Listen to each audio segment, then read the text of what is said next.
Hi everybody, welcome back to my channel. Today we are actually going to be talking about concerts that happened in the year 2024.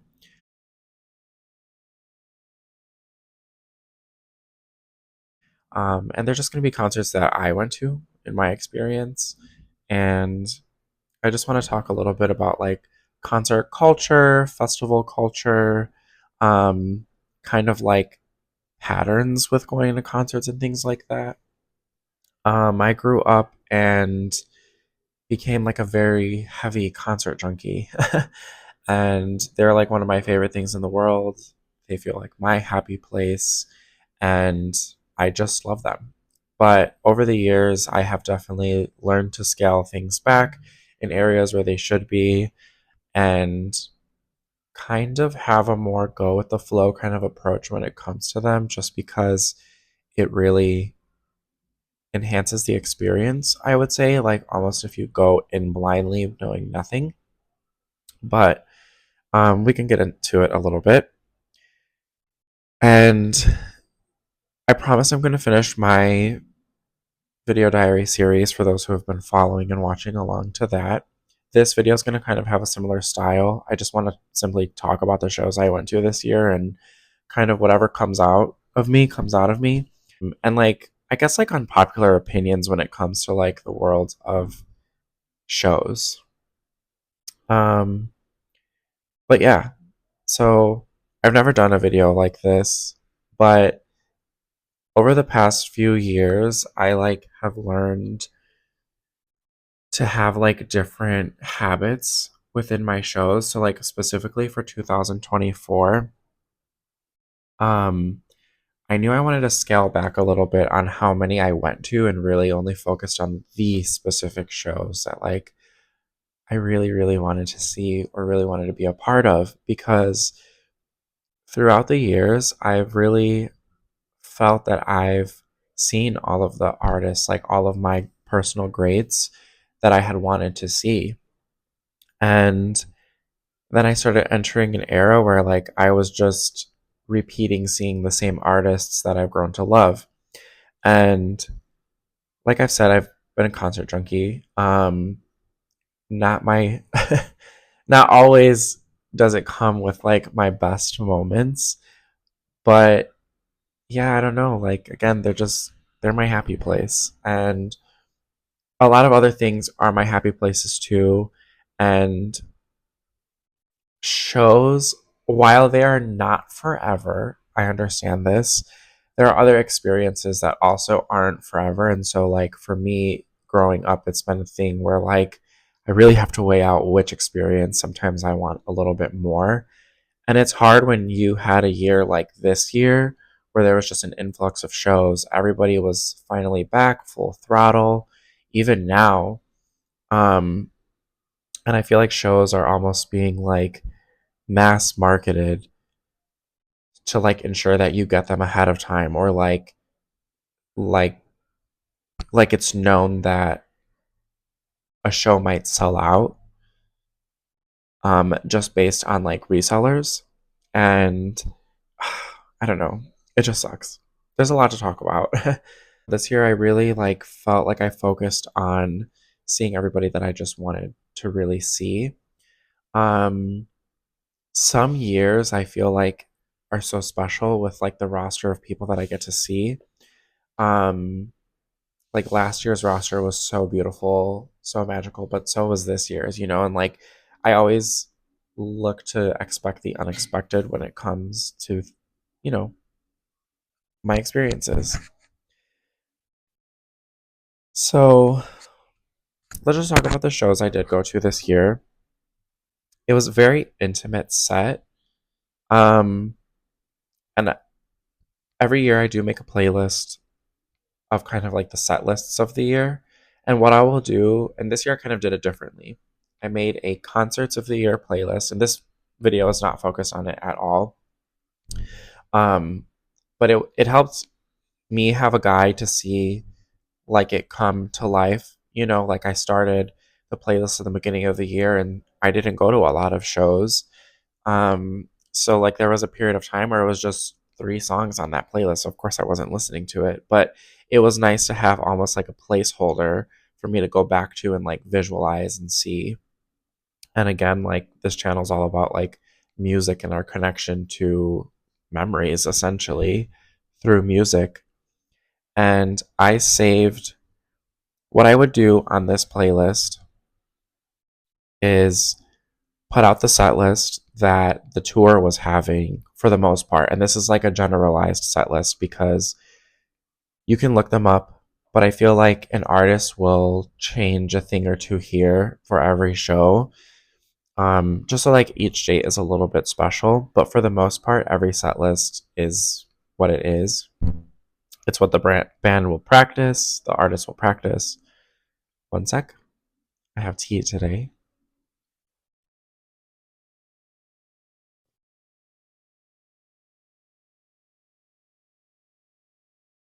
Yes, this is like perfect. I knew I was craving some warmth, and it decided to be the first day to snow. Um, yeah, with this playlist, it was creating, like, figuring out a generalized set list, putting it there, and then when the show happened, really keeping that one song that stood out or like that really had a special moment in the show. So I feel like this is background for you guys because it's a little important, but it's how I kept my flow. And then when I knew what the next concert was and when it started, I would do the same thing, figure out a set list. I would be able to listen to this. Because most of the time I like when a show is coming, we'll just kind of mass listen to the artist, and I still do that, but it's been hard in a year where our music has been coming so fast. Like, thankfully now we're in a period where it's slowed down, but like for the most part, a lot of people were releasing at a lot of time, and like if you're not just following a specific genre, there is so much to intake like every couple of weeks. And then it's a little bit hard to digest them. So it wasn't as easy, and this was like my best pattern this year was to like be able to cycle through an artist's overall like what they would be performing. And that would include like songs that might have appeared, so like they got some recognition too. But uh,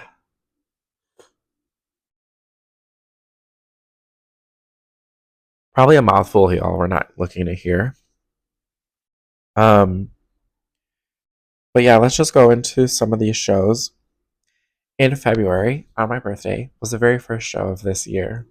And I loved that I got to have that experience. And I was just talking to my partner about this, but I feel like if one of my core like artists really somehow land on a date that's my birthday, like I kind of have to go to that show. And it first happened a couple of years ago when Marina came to Chicago on my birthday. I was at the Chicago Theater. It was beautiful. You know, that was such a lovely tour. It was so fun. And last year that didn't happen. And so, like, I had a nice, intimate birthday. But this year, Tinashe, Tinashe came on my birthday.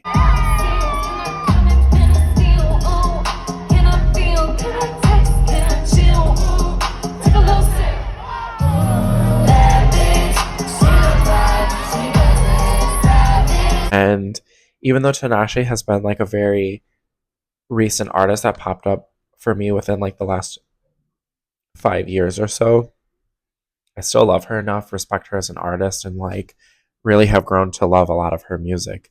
Um, and she canceled her show last October due to her opener like having health issues, and so it was a joint tour, and they canceled the whole thing. And this is important backstory, just because like it warms my heart to think about this and how it works, and this ties together too. But I feel like 2024 was like a year of full circles. And if you weren't aware of your full circles, like, I don't know, it's a good time to reflect now that it's winter. But Tinashe on my birthday, like I'm telling you guys, the point of this is that it's almost like a spiritual guiding thing, and like I have to be at those shows if they come on my birthday. Sure enough, Tinashe had a cool ass set at Radius, which is usually a like venue for us in Chicago for like more dance artists. And so for Tinashe, it worked because she has so much dance remixes. And it was really nice. She had her little cube, it moved around. She always comes with good choreography. And it was just such a nice to like fill me with feminine energy and just, it was so nice. It was lovely. And it was a good birthday. You know, I had my boyfriend and my really good friend next to me. And some of my other friends showed up. They were in the crowd. But it's like, there are things that you can be mad at, and there are things you cannot be mad at. And at the end of the day, everyone was in the room with me and had got to experience Tinashe, and that's like all I wanted, you know? So I got to see all of my other friends at the end of the show, and it was just lovely. Um, Tinashe banged out with a set list, and she always has a good length of her show. Like it's always a little bit over an hour, but like doesn't push like an hour and a half, which I feel like is good for an opener because as much as we enjoy seeing artists, if you don't have seats and stuff, like you don't really have that comfort to like rest a little if you need to rest a little. Like you never know what somebody's going through, you know, or what kind of pain people feel or how long people were standing around waiting. So there's that. Um And I guess I kind of knew that this year was going to be I don't want to use the word like lackluster in terms of like what my roster was, but I just knew that it was going to be a little bit more different. I had originally really wanted to focus on those shows that are like $30 shows that you just see in a room and stuff, but I am a production whore and I love a good stage setup and production design and lighting design. And I feel like a lot of those things really highlight and enhance a show. Um, so no complaints with Tinashe's at all whatsoever. In March, early March, I got to see Blue October.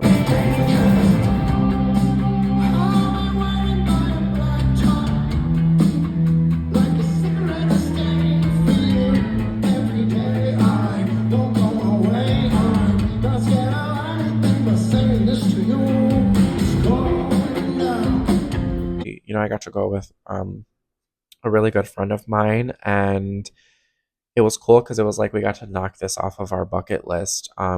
Me seeing Blue October was something so special to me just because growing up, I can tell you two definitive artists of when myself as a child started gravitating towards music, and it was with Gwen Stefani and Blue October. And both artists were like core for me and my sister.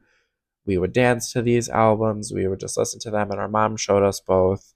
So it was just really nice. And like, that's what I can tell you, like, growing up. It wasn't until a little bit older that like I first sat down and my first CD was an NSYNC CD. And as a kid, I like would really sit in my room and be like, I want to love music. And like, I wanted it so bad, you know, but like it will come to you kind of thing. And, you know, sure enough, out of nowhere, I feel like I just completely gravitated towards it. And now I look for spiritual messages in the music that I listen to. So it's funny, but like you manifest what you really want. Um, but yeah, Blue October was beautiful. I cannot tell you who their opener was. I do remember it being a really good opener, and they played this very specific song that was so good, but they're a very new artist. And when I try to look them up and find the song, it's one of those things where like the music is really good live, but it doesn't translate as well like through streaming. And I just feel like that's really true with bands specifically because harmonizing instruments together is just such a magical thing to experience live versus I feel like a lot of the music nowadays you can tell every single element was probably created on its own and then blended in a production together to be seamless. Whereas lately, and if you guys have been following my video diary series, you will like see the progression of my music and where it's been going. But I have like officially entered an era where the only music that's really finding me is that like late 80s to like early 2000s music, specifically more in that 90s realm. Even like 70s music finds me, and I just feel like like they all, you can tell they all sat in the room and made that stuff together. So, random little tangent. Felt like that's how that band felt when I seen them live. Um, Blue October was a really good concert experience overall. It was nice because I got seat view. The Riviera has such a good balcony perspective, even though you actually do feel quite far away. You can just see everything so clearly, and you're not overwhelmed in the pit because the Riviera has a couple tiers. And I will say that we can talk about venues too if you guys want, but yeah, the Riviera just, I don't know. I like the Riviera a lot. And if you're aware of Chicago and their venues, I personally prefer Riviera to Aragon just because of its elevation. It's got the old charm that like everyone looks for, but it has the perfect intimacy. It houses a good capacity. Like I don't even know how to explain it. And I used to not like the Riviera at all, but Blue October killed it. They really, I'm seeing them late in my life, and so what I want from them musically, like it's just probably never going to be on their set list, but they gave such a good variety of what fans would want, what they have that's new, and a blend of things that are old. And like if you're a new fan, like you would be discovering a lot of their history. Um, they are older guys, so like they're just like older guys rocking out on a stage. But like for going to see them, they had like the perfect setup. They had just the right amount of lights, and it flowed so well with the show. So they had some really standout moments where they got a little bit heavier, which is kind of what I had been leaning towards, just because in my alt music taste right now, that has been my gravitation for quite some time. But Blue October was really fun. It was one of those concerts that I'm saying like sometimes I feel like I come across a little bit of a mistake in my ways, in just like the people I bring with me, and like people who would like to be there, kind of thing. And I will get a little bit more into this later, but actually, no, let's talk about it right now. I'm trying to do this thing where we'll just talk about it. But side tangent, like, yeah, I just, sometimes people get hurt by like if you don't bring them or think of them. And, you know, I like so try to like protect my peace sometimes that I like forget to see how it might affect other people. Um, and I don't always like to like combine things or join things. And that's been a thing that I've been learning to like really work on is like actually homing a lot of my life together because a lot of it is just so branched out. But yeah. Um, so that was like a thing. And so like I'm trying to like be more thoughtful and like inside of on like shows that I do really want to go to, and like the most magical that moment can be would like who would it be with, what like kind of like what are you looking for exactly? Are you looking for a standing type of environment? Are you looking to sit down in this one and like have a nice drink and stuff, and like those kind of details, they do matter. So for that one I was really aware of where we wanted to sit and like what kind of experience that would be, and I think we did good just because I knew it was going to be a little bit of an older crowd, and my music taste does tend to like be a more, I don't know how to say this without coming across a little bit rude, but like a more Caucasian like demographic. Um and so sometimes it like more than lately, it has made me very aware and like uncomfortable when I'm there just because I don't know. I don't know how to explain that. It just sometimes it's like not the safest vibes. And yeah. But I love the music, and the music is what draws me and brings me, and that show proved to be one of those. So I got to knock out somebody on my bucket list, which was Blue October. I would love to see them in a time, and if I could have my way, their set list would have been more of their last two albums that they released, which is like what the tour was for. And I feel like there was maybe 4 or 5 songs that got played between like the blend of both amongst like the other songs that we did get to hear.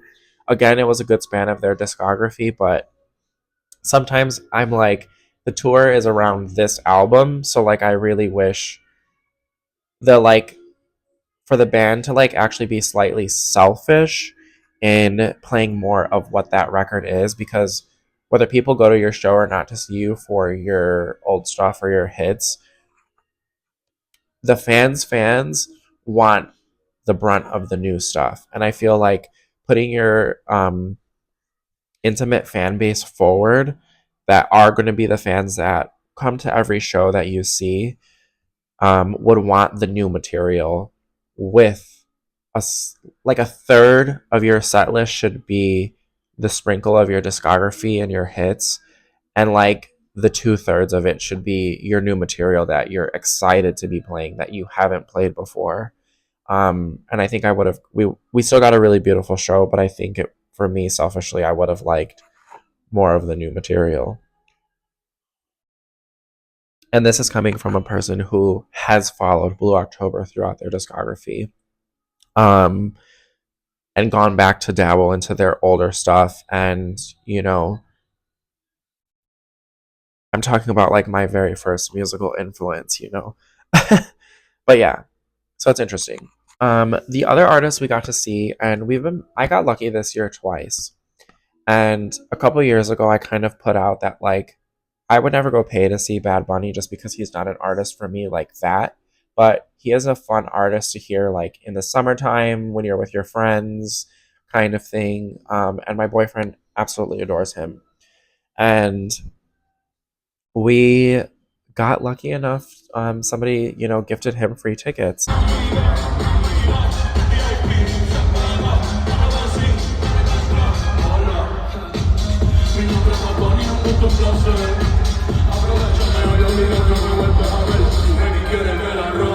Gifted him free tickets. One of his very good friends, and it was very spontaneous. I want to say it was just day of, and I was like, fuck it, yeah, like why not? Let's go to a Bad Bunny concert. So we got these really cool bleeder seats. And he put on a very good show. He is a very talented person. He's still not like particularly for me, but I can honestly say like it was a very beautiful night. And I got to experience something I probably never would have otherwise. So that was kind of lovely. I don't remember who his opener was. I want to say he had an orchestra, so like it was very beautiful to like have these elements of like a mariachi. He had softer moments, harder moments, and it even made like my partner like appreciate him and respect him a little bit more, just because the last few years for Bad Bunny publicly haven't been of greatest interest for him. But cancel culture is annoying, so it's not going to be good for anybody.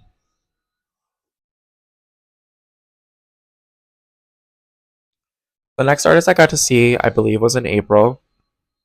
And I had been craving a solo date show. I hadn't done it in a while. And, the last few years have made a lot of society very anxious group of people. And I've been like pushing myself to be more confident in a lot of different ways. Confident in the way of like, it was really hard after like COVID, for example, to like look people in the eye, like straight up. It was very easy to hide and like look away, but I feel like seeing people on the street, like I can look them in the eye now. I can, talk to strangers pretty okay. And going again to solo shows was something that I had been craving because I have good times sometimes. I'll meet like some interesting people every now and then, but as of lately, I more than anything I think want my crowd around me. So Christian Curious show is actually one of like the last intimate shows that I've gone to solo that I've really enjoyed.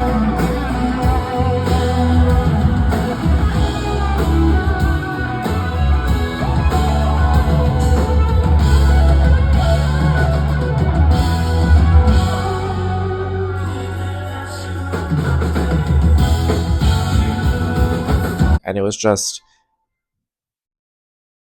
the vibe of people in his room. Like, he's an R&B artist, and I will say this, R&B artists fan base have like probably the hottest group fan bases, because every time I go to an R&B show, I'm just like, everybody here is so hot. The men, the women, like everybody just dresses all out and fully feels themselves, and it's just a good time every time. And I was thoroughly shocked by Christian Curia. He is also somebody who has been on my radar for a few years and is a more intimate artist. And if you followed my series, you know that we talked about him in March, I believe, in my Potted Seeds video. But like, to get a little bit more in depth, he is a guitarist. Like, he's an instrumentalist at heart, and you can tell he puts his soul into all of his music. He does not make a miss. And the way he renditions his music live with his electric guitar, it's beautiful music. Like, it's truly some beautiful music, and he really, really surprised me. Um, and that is that I went to this bar called Shuba's, and they have a little intimate room in the back, and it probably houses like between 100 and 200 people, maybe more. I can be wrong, but it is a very intimate room. Like, you can literally look around and see all four walls, like, no problem. Um, and so I got like a nice view in the middle, and it was just beautiful. Like, I was also nervous to be like too up close to like an artist, considering I was by myself. But yeah, it was a lovely day. I dressed up. um he's got more of like a, I don't know, I like dressed up. I wore some like nice flared brown pants, and a nice like dress shirt. you know it was around a time where Chicago was getting warm again, so I got to go out without like a jacket or a coat. um had a very beautiful walk through the neighborhood, because it's not a venue that was too far there and back, and it was just a really lovely night. I got myself a drink, um, and I just really enjoyed it. Like, a very intimate show, and I feel like it proved that I should have stayed on that idea. Um, the next show I got to see was the first summer show. It was June, and this is nice because this is a conversation we're having right where I've stopped talking about June in my video diary series. But this is where I felt like full circles were finally hitting me in the face. Um, Not that they hadn't already, but Tinashe was like vaguely a full circle, just because in October, I didn't mention this earlier, but when she canceled her tour in October, I was supposed to go with a friend for her birthday, and then we went out for my birthday, but we didn't kind of get to really have the show experience together. We were all just in the same room. Um, Blue October was full circle in a way that like they are a artist on my list that I can truly say I've never seen before and had meant to cross out.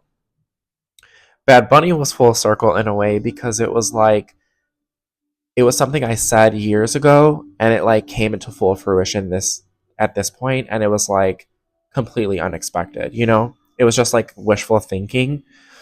Um, Christian Curia was like a determination full circle, because it was like I knew how intimate of an artist he was, that I knew that I was going to see him no matter what it takes. And like, I feel like the only person in my own circle that actually listens to him and appreciates him. So I knew it would be fine if I went by myself or if I took someone. But yeah, Paris was the next show I got to see.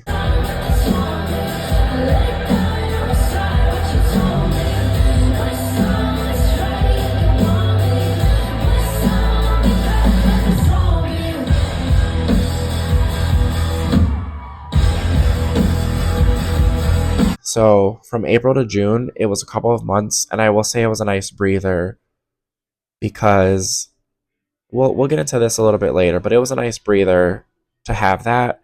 Um, and also, me and my friend kind of pre-planned it, so she was able to get the tickets for us.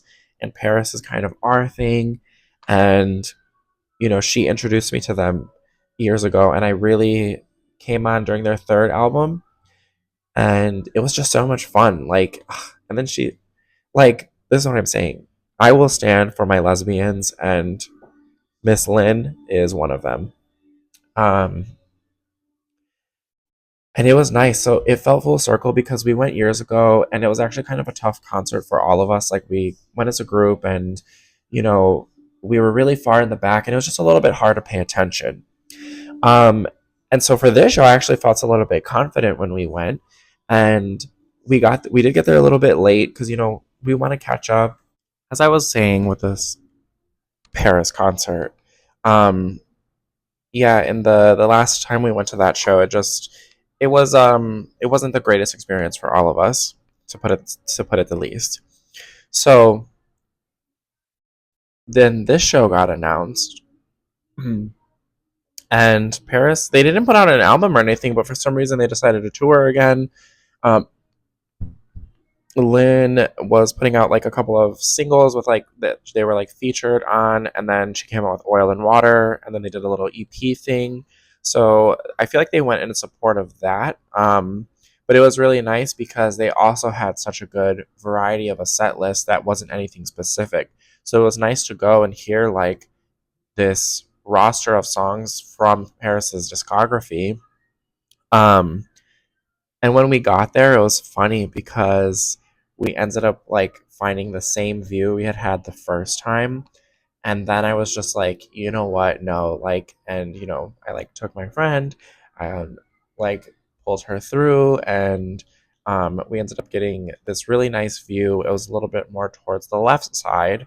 Um, of the venue, but we got a clear perspective like of the whole show.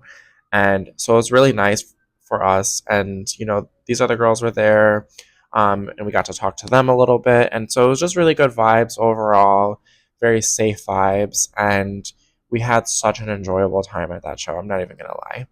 Um, and so yeah, like there's some artists that me and my friend will always have to see together, and that is Paris, and it's definitely Florence and the Machine, because she just showed me both of them and love it. She's also the friend who showed me London Grammar, and we've talked about them a couple of times on this channel. But yeah, so there's that. So Paris was another full circle concert. The first show I got to see after Lala was crazy because August is festival season, so it's just jam packed all the time. But that very first week, we went to Lala, and then the week after, Mr. Wives popped up and did a surprise show.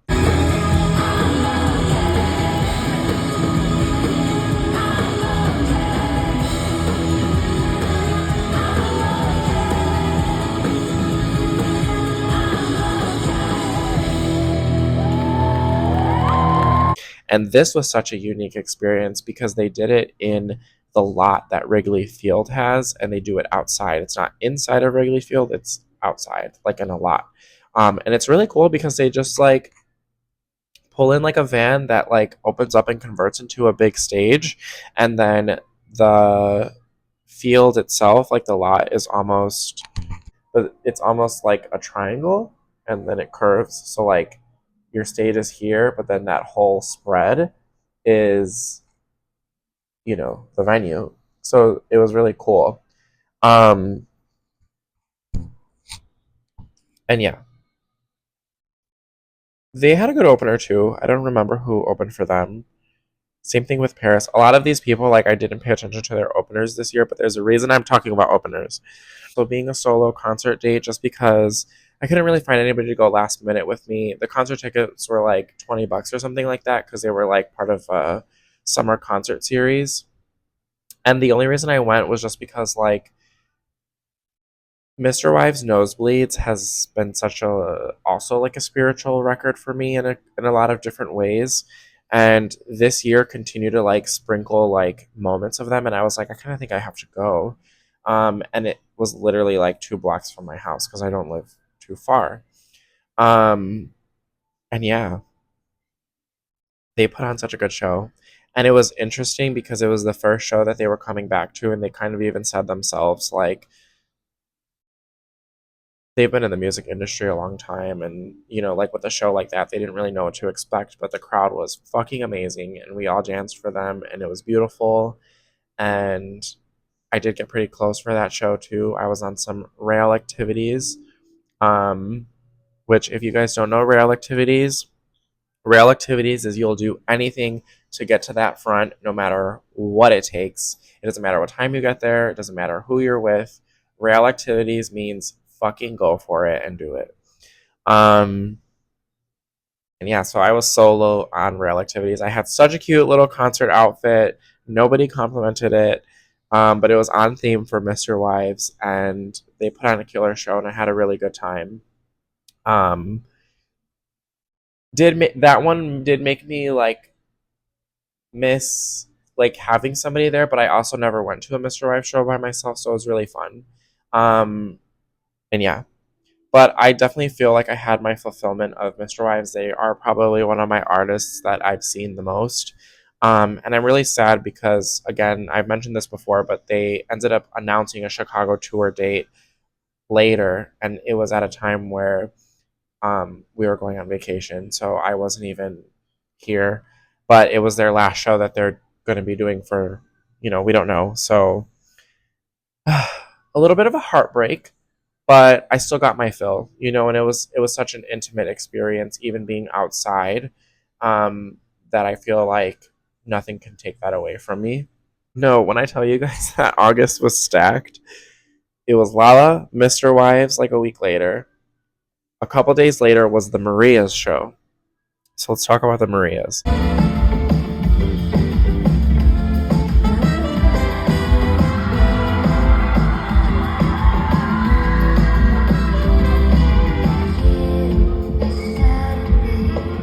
But the Marias played at the Salt Shed in Chicago, and they played at their outside venue because the Salt Shed is basically 2 stages. They should do their own little mini festival one day. But they have 2 stages, one inside, gorgeous. Salt Shed is definitely my new favorite venue in Chicago. And then they have an outside one. So I was like, this is gonna be our first outside Salt Shed experience. Um, they have bars everywhere. The infrastructure is beautiful. Like the architecture alone at the Salt Shed is worth going. Sorry. Um, and then what else was there? They also have like little food truck area, like a little shopping center area. So it's just a really nice like environment to be in. It really is. Like you just have a great day. And they're good about the drinks. Like any concert venue you're gonna go to, drinks are a little bit expensive, but I will say the drinks at the Shed are gonna get your job done. So love that. Um, we got to the Marias late while the opener was playing, but we ended up kind of getting a far view in the back. It was still nice because it is elevated outside, so we got to see everything really clearly, and they do have a nice screen. But I think we all anticipated being just slightly a bit closer than we were, um, to kind of really get that like feel. Because the Marias, they've had a really good year, but they worked because some of their songs did go trending. And so it was really obvious with the crowd how many people went to see the Marias for like 3 or 4 specific songs versus those who were all the way at the front experiencing the entire album of Submarine properly. And I think that's what we all wanted. There's also a conversation about like revealing too much of your concert as advertisement, because I feel like sometimes if you reveal too much, it takes away like the gimmick of it live. So if you've already seen it online, like experiencing it in person isn't as gratifying. And again, that could be because of how far away we were that I felt like that. But I don't know. I had spoiled so much of their show for myself already that I almost like expected everything that was going to happen. Still a lot of very surprising moments, and one of the most beautiful shows I've seen this year, hands down. They used like live saxophones and just all the instruments that made the sound the album so beautiful, like fully enhanced it live, and that was such a good show. Like such a good show. Um, Also all blue. Like I was gonna love it because it was blue. Then there's Omar Apollo.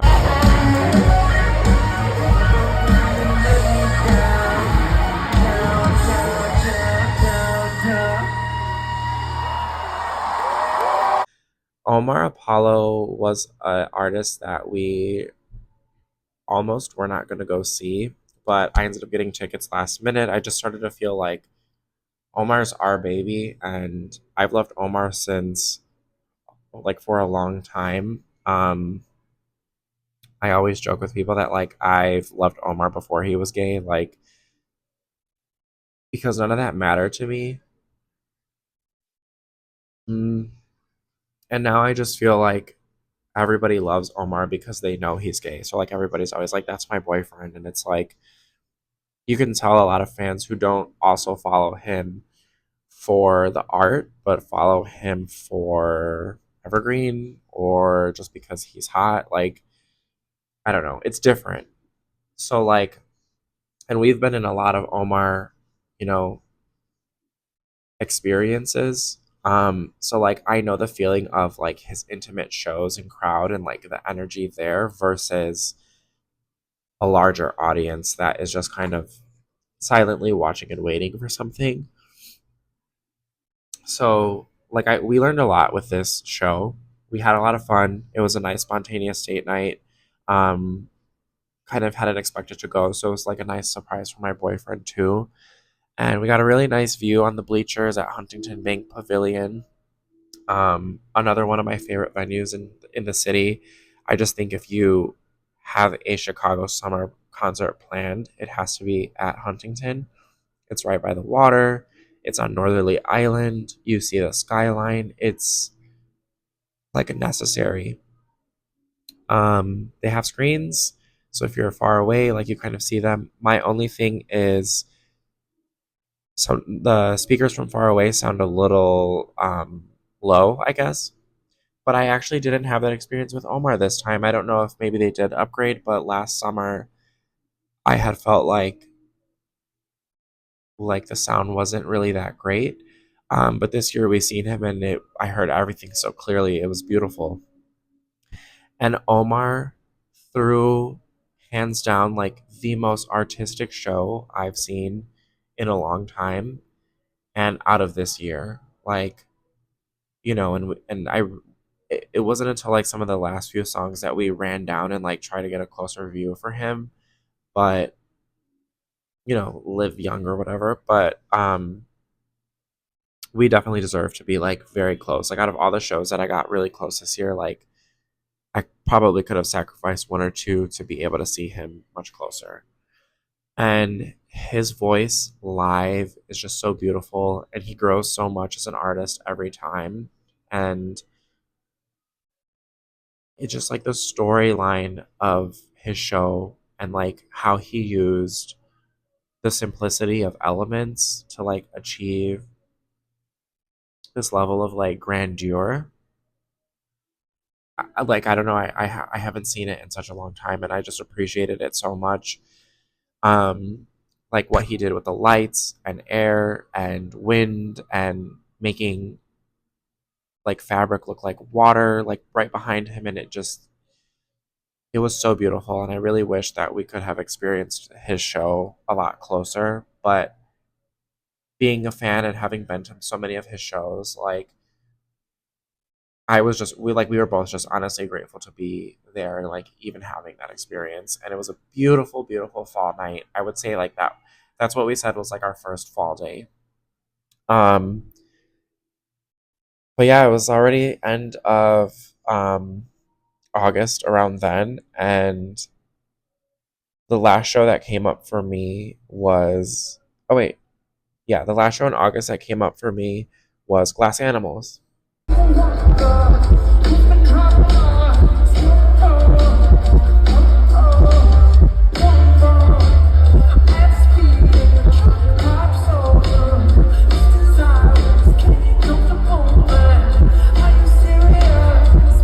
And this was on the 28th of August, I believe. And they were in Chicago for 2 days. And this was probably our most anticipated show of the year. My friend gifted me and her tickets for my birthday. And so, right, we had been anticipating this show for such a long time.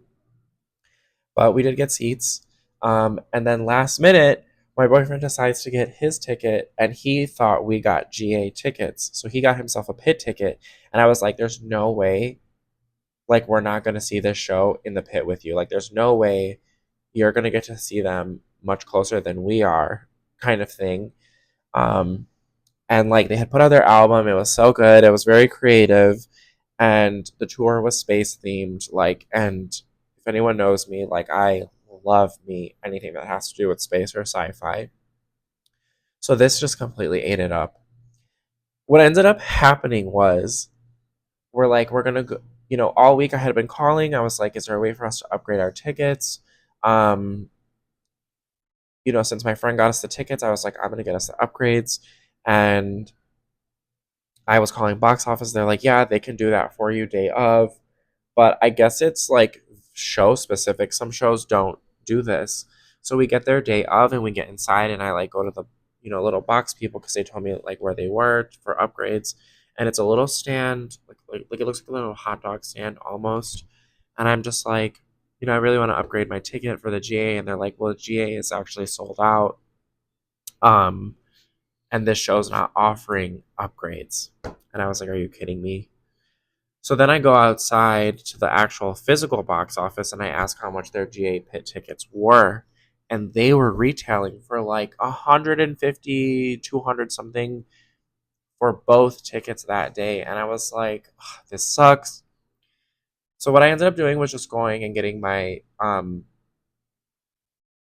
got resale tickets very last minute, like in the park.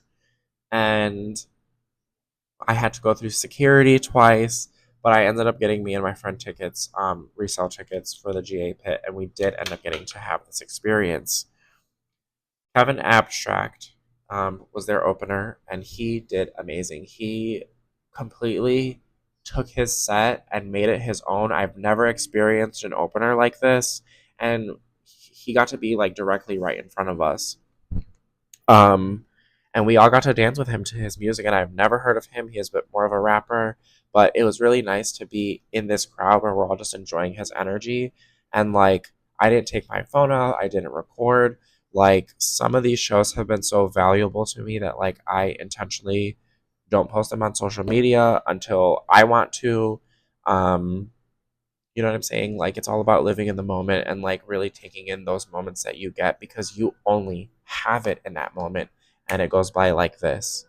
And so, yeah, it was really nice and really cool. And he opened one hell of a show. And then Glass Animals came on, and they, I would say, had the perfect amount of their new record, which was like 2/3 of their new record. And then the rest they saved for the fill of their hits and throwbacks, like a deep cut or two. So it was really cool to hear them and see Glass Animals intimately because I had never seen them intimately. And I just really appreciate my friend for gifting me the tickets in the first place. And like that felt like really full circle because we had got to see Glass Animals all together at Lollapalooza a few years ago. It's been a debate for me a lot this year, but I really feel like festival culture is completely separate from just general concert culture. And it just, there's a height to seeing an artist at a festival that feels so grand, but there's a specialty to definitive tours based on what artists put into it that make it so unique and special because you wouldn't get it at a festival. At a festival, you're going to hear all the major hits on the set list, but as a fan, if you go to an intimate show, you're going to get so much more.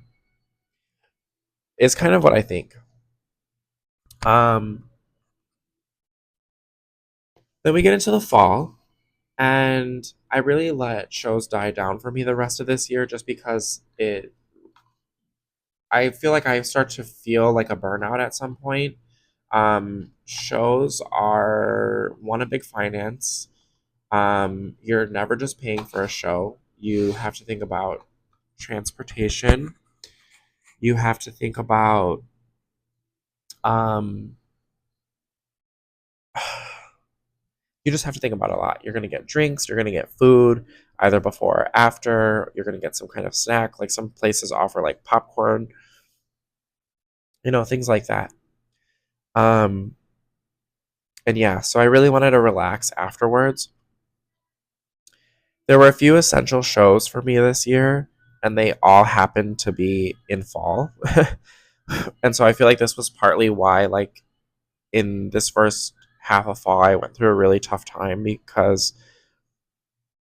I started seeing things that like weren't going to be achievable for me.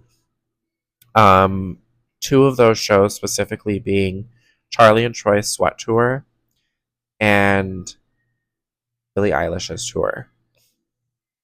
Um, but it's been harder for me lately, the past couple of years, just because as much as I love and appreciate pop music, it's not like my home. It's not where I gravitate towards naturally. And I have been such in a heavy alternative mindset and world and state of discovery that it's been really hard to pull away and like distinguish where they both go. Pop is fun for me now when it has more of an alternative spin on it, and like the the core pop that people come to expect, like I just I don't know, I just don't kind of vibe with it all that much, and or like it just doesn't feel like super wow. There's a lot of authenticity that I've been craving when it comes to my music, and I've talked about this in the beginning of the year. It's like, for example, I'm loving jazz a lot more because the instruments come from a more soulful place, a more authentic place. Alternative artists experiment so much with instrumentation in their music that really a drum beat might speak for something a lot more energetic or heavy or loud, whereas like a bass line like might speak a little bit more solemnly or calmly. And then there's like an electric guitar that, for example, with the Marias help have this underlayer sound, because I feel like an electric guitar sounds cool as hell because it has this almost filter or layer on it, and like if it was a wire, there's a coating on it, and that coating helps that sound. Um, but yes, I mean we can go into it, but where exactly I'm going with all of that, I don't know. But the purpose is, I really like sort of even selfishly, like just so you guys have background, like this is the part of the conversation where like I'm aware of where I guess in concerts and me making sure that I go see something ends up being a little bit more of like a selfish thing. Um, but I can't be mad about it being a selfish thing because, again, at the end of the day, like this is my happy place and I'm going to do what it takes no matter what to get to where I want to go. But I'm also learning that, like, I really do want to see most of the shows with somebody. It might be more of a like very far and few kind of thing that I go to see something alone. But I made sure that I got to go see Kings of Leon this year.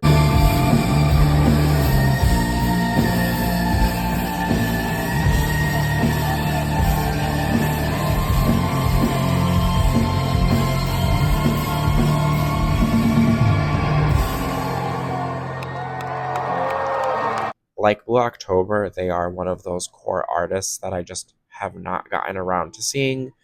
They come and go, you know, the past few years. Like they were at United Center a couple of times, or that they were at another venue, and I would just be like, it's fine if I miss them, but it really isn't, just because I love slow rock so much, and Kings of Leon is that really nice classic rock sound. And I have enjoyed them a lot over the years, but I had never seen them perform live. And they came out with one of my favorite albums this year, too. So it was essential for me to go see them and make sure that I got to see them. And I made sure I got to see them no matter what it took, and I did ask my sister if she wanted to go see them with me. It didn't work out for her, and it was okay. Um, and I had my other friend who was supposed to join me, but for me, like if it doesn't work out for everybody, I don't want to like beat up myself that like somebody's not coming with me or like I'm not going to be able to go enjoy the show by myself because I am comfortable going to a show by myself and seeing somebody by myself. But Kings of Leon's crowd was probably the most uncomfortable crowd I've ever been in my life, and it was a lot of people. It was like a sea. um, and it was really difficult for me. And so I will say, like, this was the concert that I had probably like a biggest anxiety attack during a show while I was, having it. And that's not to say that I didn't enjoy the show at all. I loved it. I loved the music. They had such a good set list. Same thing, like they played the perfect amount of their new material, but then they played the perfect amount of everything that else they needed, and it just felt unmissable for me. Like there was no way I wasn't going to see this show. Um, and so I appreciate it more now with time that I went, but it was just a heavy show. Like I missed out on some intimate family experiences that could have happened that came up last minute. Like I had no way of anticipating this, but this was a show I bought way in advance to make sure that it was going to happen. Um, and yeah, like just the crowd really like made me very uncomfortable. Like still everyone loved the show, but I feel like that was a show that I really needed to survive with somebody else there with me. Um, and yeah, the next show that I got to see, oh, the really good show though. Fantagram opened for them too, and I've been able to see Fantagram a couple of times. They're not particularly an artist for me either. Like it just doesn't strike a chord for me at all with them, and I feel bad saying that, but it is what it is. But yeah, show itself was very worth it. I still had a very good night. It was beautiful. Um, I got to go to Hunting. They were at Huntington again, and so like these three Huntington shows just like hit, and then I had my full fill of Huntington by this point. Um, I also got a nice little pit view, and they had really cute visuals for the show. I think it was simple. It worked for the album, but I wish that there was more of a concept behind everything. But they still had a good show. You know what I'm saying? Um, yeah. Then I went to like by the water and I got to meditate for a little bit after the show and like, you know, think about stuff and think about life. And it was also just like a really nice secondary fall day. Um, this was the show I essentially missed Charlie and Troy for though, which I don't regret because Brat Summer's been, if you see my last video, Brat specifically is something of an annoyance to me, even though I really desire and experience it and have a sense of FOMO when it comes to it. I just, I don't know, I just don't care that, I don't know. It, like I said, at the end of the day, it meant more for me to see Kings of Leon than it meant for me to see Charlie and Troy. And once I seen that that show specifically wasn't even being centered around Troy, who I feel like initiated the entirety of the tour concept. And then it just became like a Brat overshadow. And I feel like Troy had so many good artistic elements to that show that I really wish he got to just tour Rush, like Rush tour on his own. The Something to Give Each Other tour deserved its own flowers. And I just don't feel like a lot of people were appreciating Troy for what he was doing or bringing to the table. And I feel like he deserves just as much recognition for his album and artistic elements over the years that Charlie was bringing as well. Um, and so that would have been a full circle moment for me because Troy's somebody that has been on my roster as well that I just haven't had the opportunity to go. I was offered once by a friend to go see it, but I was like, it just doesn't feel right. And it was in Wisconsin.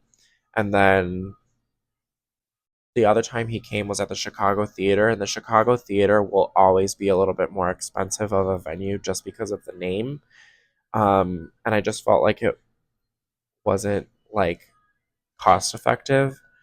And I would have loved to see him at United Center, but I really do want to see Troy when it's the right time for me. Um, and yeah, so just kind of thinking about that. But we're almost done, guys, I swear. In another anticipation, I got to see Nothing But Thieves finally.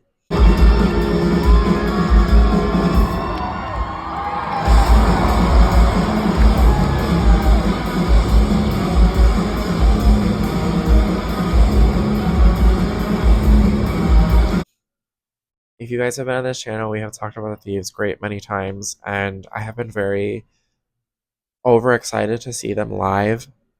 And this is one of those situations where I feel like the excitement overshadowed like the expectation. And I was so excited for Nothing But Thieves that I ended up a little bit like disappointed by their set. Um, and this is where I feel like I went through seeing their set list that they were bringing, and I knew it was an extension of their last album, and I just feel like they could have actually incorporated more of the album as a whole within this set list. They still gave so much diversity from their material that it was such a good show either way. And I did get to hear like two or three songs that I don't think I ever would have heard live had I missed this particular show. But I was honestly disappointed by the artistic elements to the show, the like ability to like create this era live was missing. Like there weren't visuals, it was just like a kind of a background. Even the lights were minimal, and I feel like I'm okay with like a light show for a band if it flows with it, but it has to be enough and it has to be like a feeling of enhancement. And I just didn't feel like this show enhanced any element to the music other than the band completely fucking killing it, like live. Connor's an amazing fucking singer. That is one hell of a vocalist, and it's why I love them. And the band clearly has a lot of fun. And like I said before, you can tell they all have an equal hand in the music that they're making. So like, I have no complaints there at all whatsoever, and I'm grateful I got to see them. But this was the first show I secured the beginning very early in the year, and everything looks good on media, right? But it's just like I don't know, it was a little underwhelming. We got close, we got a really good view, but it wasn't as close as I wanted to be. Um and yeah, there's just some songs that were missing, and especially because I had seen their previous set list from Chicago the last year they came, and they really spoiled that show, but it was an intimate venue show.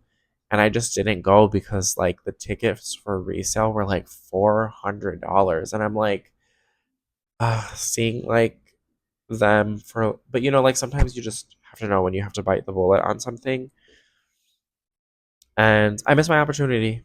That's it. Like I hadn't had good luck seeing them, and it was my time to see them now, and I was very excited. But I came to the conclusion that also it's not cost effective for artists out of our country to spend all this money that like they know that they're not going to profit off of. So I understand the choice of like keeping it intimate, especially for a second leg.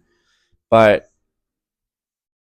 I know in my heart that I probably have to go see the Thieves at like a festival elsewhere, like somewhere in Europe, or an intimate show like more closer to their hometown with the diehard fans, and where they will have the ability to like have more playroom with everything. Um so yeah, and that show was at the Aragon. The Aragon is such a controversial topic, I think, as far as venues in Chicago. Um, and I feel like some days it really holds its magic, and sometimes it just completely falls flat. And I felt like that show was one of those for me where like I needed it to have its magic, and it just kind of didn't. The last show that I got to see of the year was Tinashe again.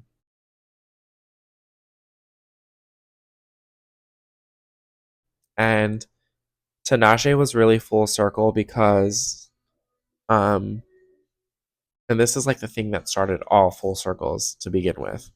But Tinashe was full circle because the friend that I was supposed to see it with the first October for her birthday didn't happen. Second show did happen, but we didn't get to be together and like have the energy shared. Um so it was kind of there. We She ended up getting gifted free tickets to this show and asked me to join, and it was really nice because this fell on a day that Billie Eilish came, and this was recent. This was like a week. Oh, this was literally last week. Um, but Billie Eilish came. Didn't get to see her because again, like just too expensive, and I made sure other things happened, and it kind of made me have to sacrifice this. Um, but this was the same day, and I was just like, oh my god. We've talked about openers so much because Ravina opened for Tanashi.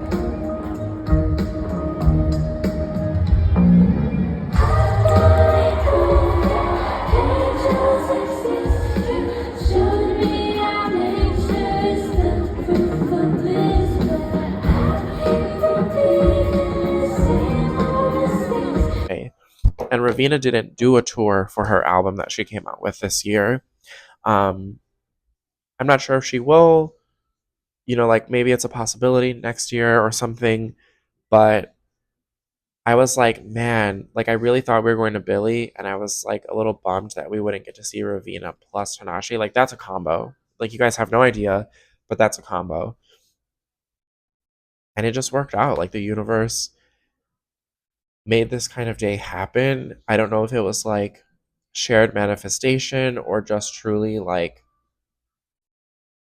you have to recognize when like you're going through a tough period, and you also have to recognize your wins and your small wins and your positives. And like the world just gifted me like one of the most magical, beautiful, full circle like last shows that I could think of. And like something didn't work out, but something else did. And I also got to meet Ravina the same day in the morning. She's been hosting intimate park hangouts, meditation hangouts in the park. And for Chicago, we got to have this very beautiful um, like gym. It was like surrounded with mirrors. It was really, really beautiful. And it was this just gloriously intimate experience that I didn't think I was going to get to have because when I signed up for the event that my friend had kind of mentioned, we planned to go together, but um, it was like sold out because there was only so many spots, and it was a free thing, so you had to RSVP for it, and so many people had already RSVP'd. So I got put on a wait list, but I guess they found a park that had more room, and so they took a lot more people. But like people will either decide like last minute that they can't go, and I was really low on this list, but somehow I ended up getting able to be on it, and so that happened, and then the free tickets to the show the same day happened, and we got to see Ravino, who's done some of my favorite music this year, open for her, and she was under a beautiful wisteria tree, and she just has such a lovely voice, and got to sing us a couple of her songs. And then Tinashe came out and like completely nailed the shit out of the fucking park and just rejuvenated us fully. And I got to share this experience with my friend that we have been looking for so long, and like it was such a lovely day, and I like talking about it because I feel like we should be able to talk about good things too. But yeah, those are my shows this year. I intentionally kept them compact, like really wanting basically one show a month. I spoiled myself in August, and it did make me miss out on some other things. Um, and kind of my ways about how I went through them, I was just determined to make sure the things I wanted this year to happen happened. And it kind of wasn't a great for all situations um, that I'm like handling with and dealing with now. And like, this is what I'm saying. Like, we learn something every year. Like, this year, I learned at the beginning that I wanted to keep it like with restriction. And next year, I want restriction as well. But I know that as much as I love shows, I have to let them die down a little bit more. So it's like,